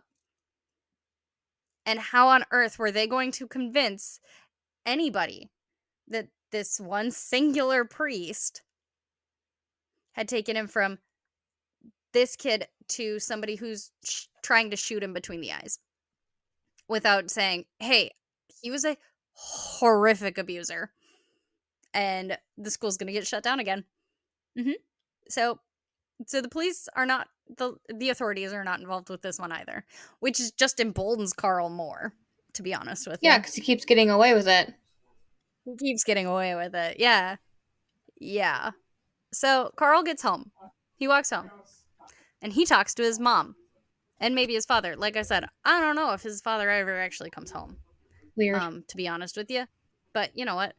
So he talks to them about, maybe them, about the situation. And he thought that they'd be happy for him because he stood up for himself, right? He is being so abused by this man and he stood up for himself. And he was really hoping that his parents would kind of be proud of him. Like, hey, you know what? Good for you for standing up to yourself because this sounds like it's been too much, you know? However, the school got a hold of them first. Oh, shit. So they heard the school story first. And so they didn't give a shit what came out of Carl's mouth. Oh, boy. Yeah. So now again, he gets back into the point of getting the shit kicked out of him, right? Oh, Because yeah. obviously, right? Like the school is all mad at you. You're being sent home. But apparently the school didn't tell them that he had been, or tell his parents that he had been kicked out of school forever. And that he would no longer be attending the school. They didn't catch on to that. They didn't think that would be what it was. So what happened was Carl also didn't, if they didn't think that he was being kicked out of school, Carl wasn't going to be the one to fucking tell him. Nah. So he just, no, so he just goes, he leaves the house when he's supposed to go to school, and he returns when he was supposed to come home from school.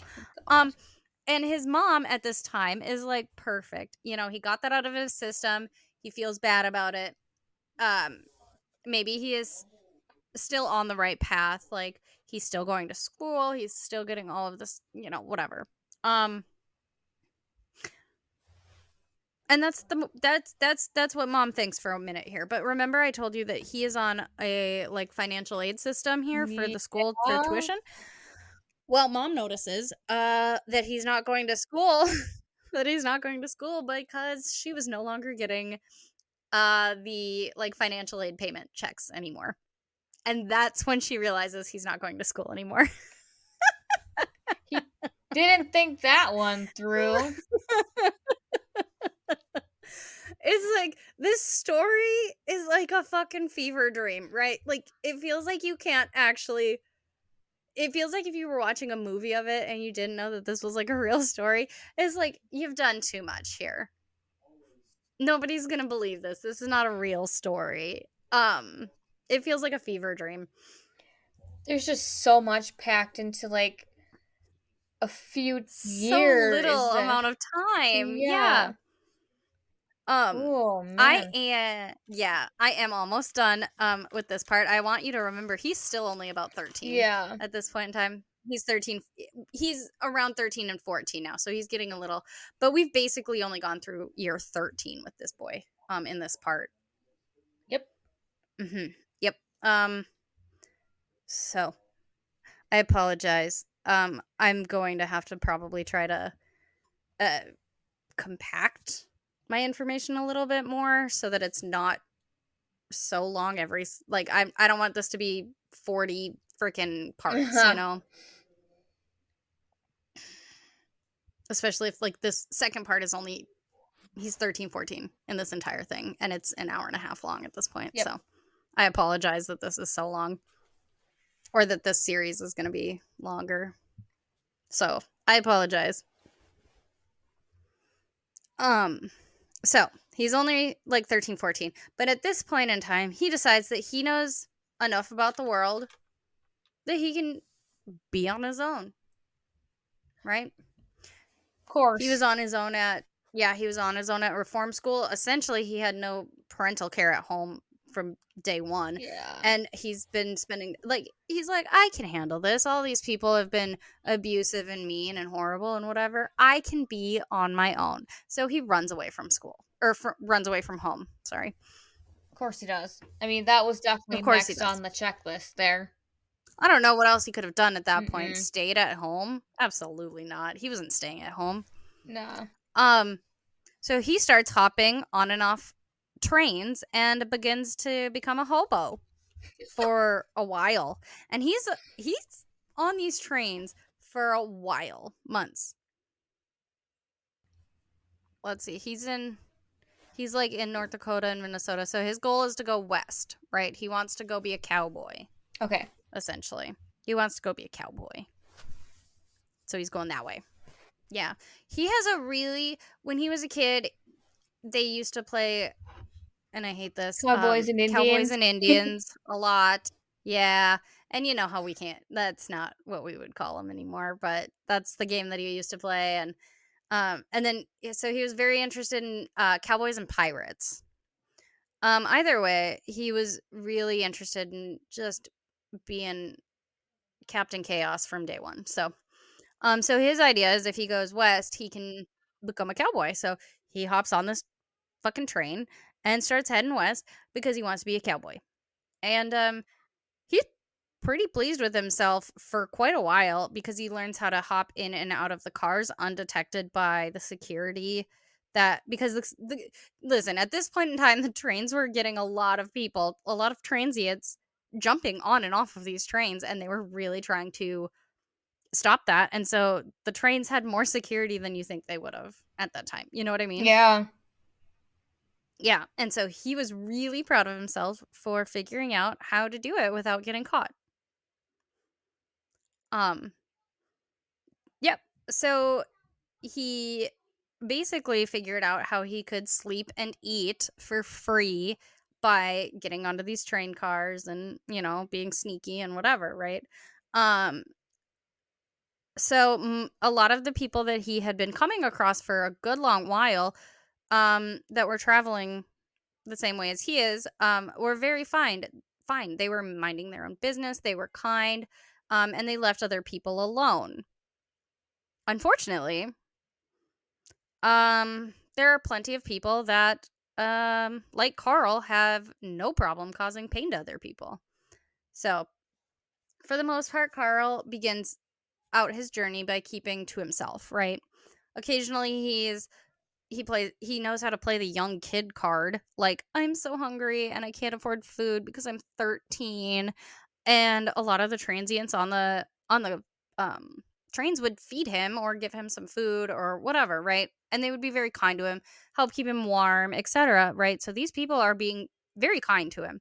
Um and occasionally you take food from them, or he would take like a pull out of a bottle if they were passing one around or whatever. But he was finally feeling like these people are kind to me, and you know what? These people could, like, it's almost like he was almost finally getting that family feel that he Yeah. wanted. Yep. Mhm.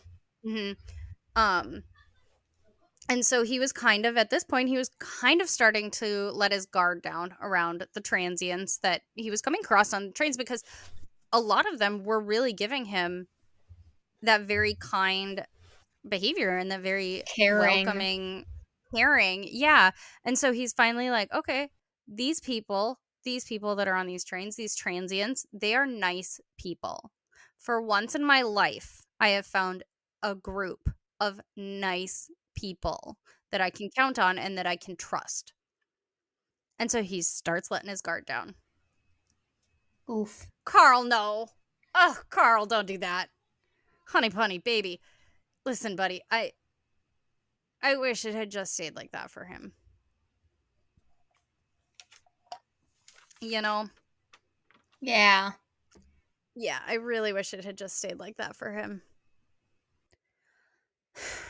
So,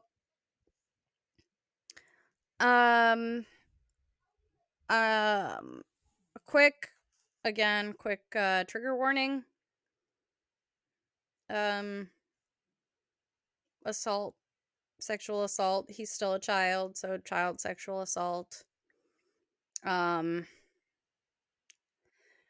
about everything that you can imagine that kind of comes with those things. If you want to leave, go ahead and leave. This is kind of the end of the story that I have for today. So, we'll see you. We'll see you later. This is fine because this, what I read is not what I'm going to report as far as the details of it. But I like to think that everybody's imagination can kind of do a lot of it. So, quote, I was riding in a boxcar one night in the West. I was alone and feeling that I would like someone to talk to. I walked over the train.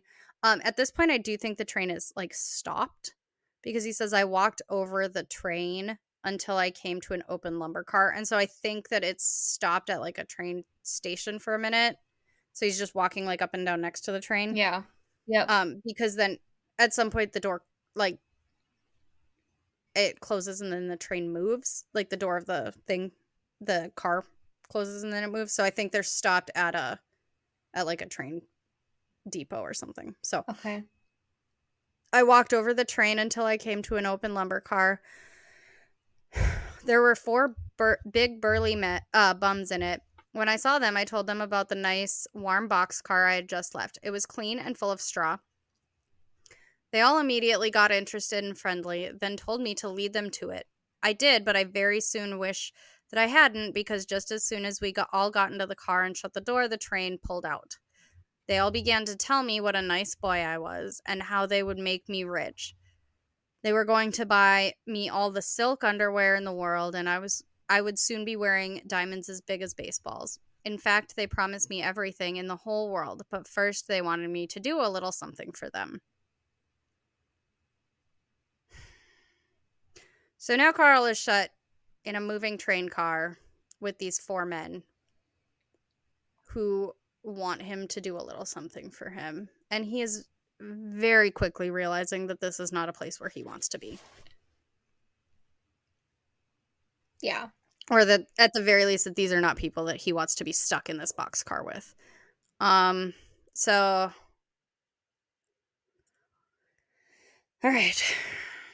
So, quote, listen, kid, there's a thing that we all like to do together. Something that feels real good, and we think you'll enjoy it as much as we do.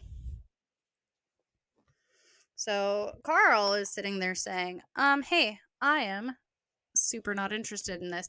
And obviously in the past, Carl has been subjected to behavior as this, right? This isn't the first time that he has been assaulted sexually by somebody that's bigger, right? Because like when he went into the Minnesota Reform School, George Mann had taken him into his office for quite some time, right? So Carl is sitting here saying, no, no, no, no, no, no, no. Like I don't want to do this. You guys go ahead and do it to yourself. You guys do it. Well, you guys do it amongst yourselves, and I'll sit over here in this corner and I won't look. I won't say anything. I won't pay any mind, but I don't want a part of it. Yeah. And you know what? They, Yep. I think I've had enough fun for one night. They ate, they drank, they were hanging out before this happened. And he's like, I think I've had enough fun for tonight. I think I'd like to just go to sleep. You guys do what you want to do. I don't want to be involved. So quote, well, kid, it doesn't really work like that. See, you're kind of the center ring in this circus. You're the one we all want to see. So Carl here is now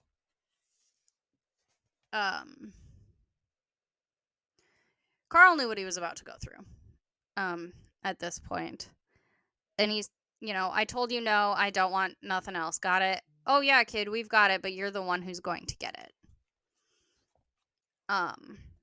And this goes really, really poorly for Carl, and I'm not going to describe it. It's just reading it was making my stomach really sick. And like Chelsea, you know me, it takes a lot to make my stomach like roll as far as stories like this go. Like I think that I have a pretty strong stomach as far as like reading stuff like this or whatever, because in my head I turn it like mostly into like rage. Like, how could you do this to somebody? Or, whatever. Like, these are fucking monsters. And I am able to like reroute the anger from that or whatever. Yeah. But so it takes a lot for my stomach to actually like roll in situations like this, and I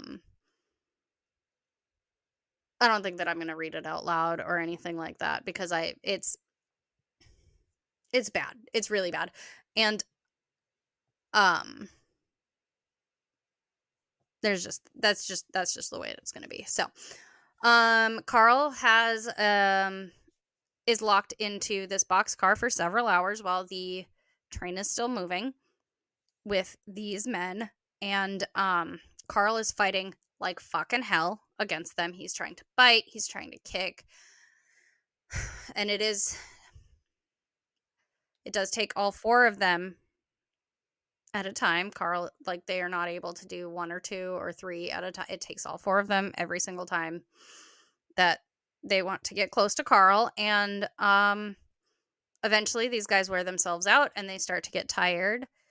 And they decide, because Carl was fighting back so hard, that they don't want him in the train car while they sleep. Oh, Which I think on their end is probably a good idea because I'm certain Carl would have killed them absolutely. at 13 years old. And I'm going to make it very clear right now. I think that if Carl had killed these four men at 13 years old, he would have been fully, completely justified.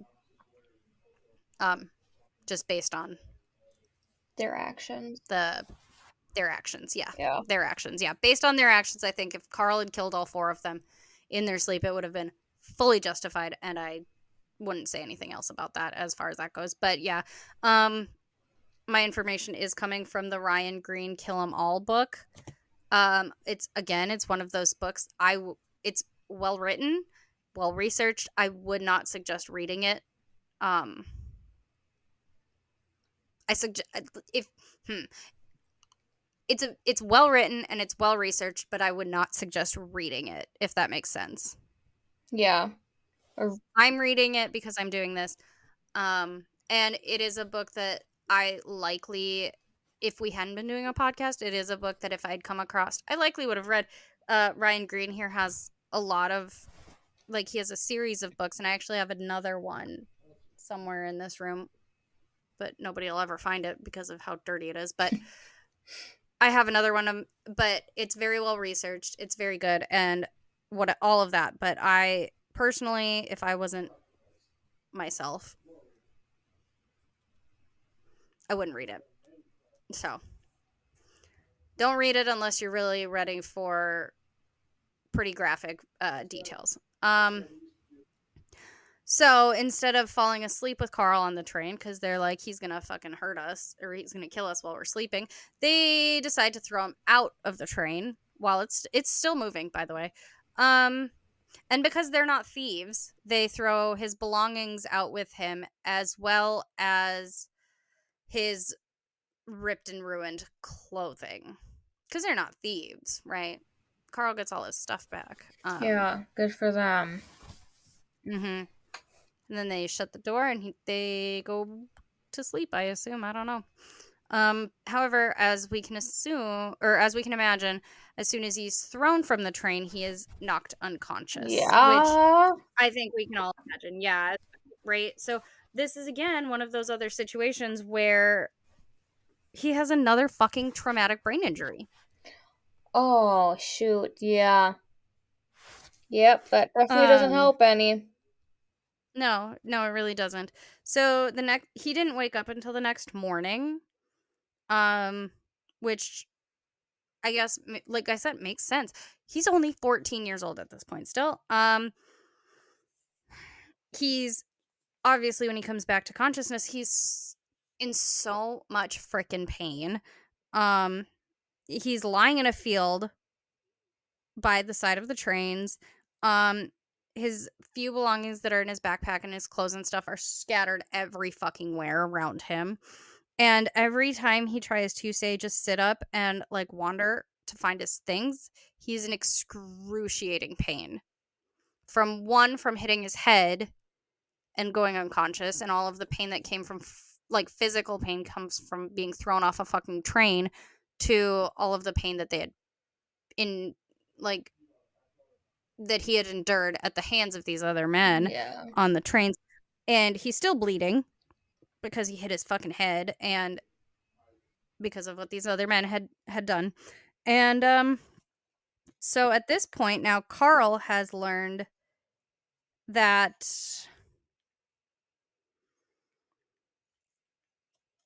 if he could have just caused them pain the way that they caused him pain, he would feel better. Yeah. Don't think it works like that. Doesn't Carl's brain now? Well, because they were thrilled. He was seeing these people be very excited, very thrilled about the pain that they were putting him through. So that must be right? Because they're bigger and stronger, and he's smaller and weaker, and they took what they wanted, and they got what they wanted, and they were fucking happy. yeah. So he learned another negative emotion. No. Yep. Action? I don't Yeah. know. Yeah. He learned a lesson that was not good for his noggin. And then on top of that, like I said, he got another TBI that knocked him out because he'd thrown off a fucking moving train Yep. into rocks. And he was knocked out for like a solid day. Knocked out fucking cold. Ugh. Mm-hmm. Yeah. So that's what I've got on Carl for today. He's unconscious or just waking up from being thrown off the train. He's just learned this horrible lesson where now he's associating the bigger and stronger you are, the more you can get, right? Because up until basically now, he was just getting beat. He was just getting hit. He was just getting physically beat. And now he's the sexual assault or the sexual side of that is now also coming into Yep. play here. And he's like, well, they were really, really excited about that. And that's what was really kind of driving their motives all day. And they had no problems with it. And they seemed like they were having a lot of fun. I wasn't, but they were having fun. And I want to have that kind of fun now because that happened to me and I want it to happen to somebody else. Yeah. And so now Carl is. He's in a bad place right now. Yeah. And honestly, I don't know where they actually even threw him off. I want to say I saw something about like he might be down in Kansas or something at this point, but I could be wrong. So he's not in North Dakota or Minnesota anymore. So no, I think I said North Dakota. Really, really Scandinavian I there. didn't even hear it. I only feel it sometimes. Like I feel it when it comes out. I don't hear it necessarily, but I feel it come out of my mouth. Does that make sense? I hear it like say North Dakota or something like that, and that was very exaggerated, but I can feel it when I say it, and it's on accident. Yeah. The way your mouth moves or the way your tongue, like it rolls off your tongue. Yeah. I don't know. I can feel it. I saw one thing that said how to say something about the boat show in the Fargo Dome, and I was like, oh God, what have I done? Because I tried to say it, I was like, it can't be that bad, and I was like, it is bad. Oh no, it's bad. Oh God, I don't think I have that bad of an accent. Oh no, I do. Yeah. But yeah. So that's what got on Carl. He's on TBI at the very least number 2 because God knows how many else he's had. That he doesn't document. Yeah. Or that they don't contribute to like his growing up now. So he's about 14, 15 years old right now. Yeah. And that's all I have for this episode. So okay. I'm hoping during the next episode we get to his 20s at the very least.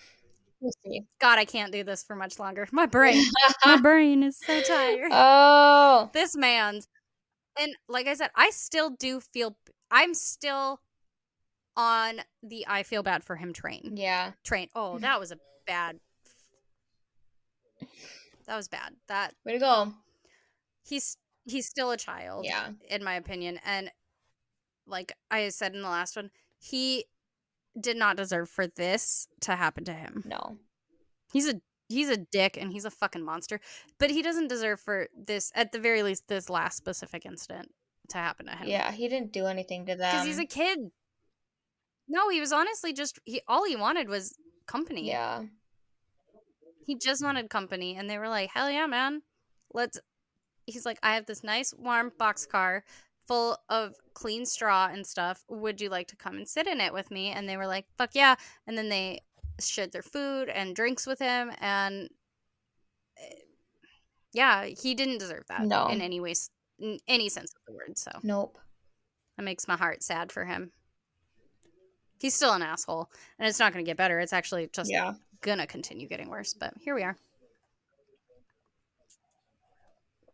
So that's what I got. Goodbye Okay. for now, Well, Carl. TTFN. yeah. Everyone knows the drill, I think, in the social Oh yeah, media. subscribe, share us.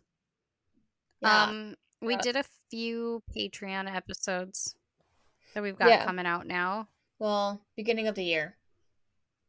We'll or start. becoming coming out soon. We've got some that we're starting to kind of store up, Yeah. Yep. and find us on Facebook, Instagram, TikTok. TikTok.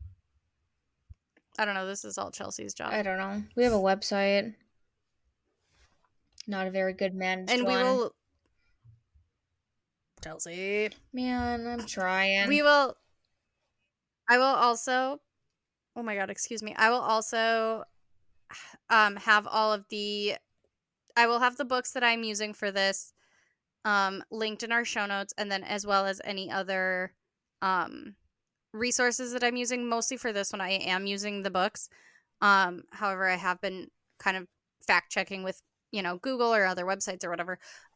But it's mostly the 2 books, and so I will have those linked. And yeah, Okay. Carl's not gonna get any better. He's gonna continue to be a ride, and I really hope that I'm not traumatizing anybody, but I really do kind of hope that you guys leave us some feedback, and I hope you guys are kind of, I don't know, not necessarily enjoying this little series here, but enjoying it at the same time. I don't know Feel like I don't know how to say it. liking learning about it, or you know, Yeah, finding it interesting maybe.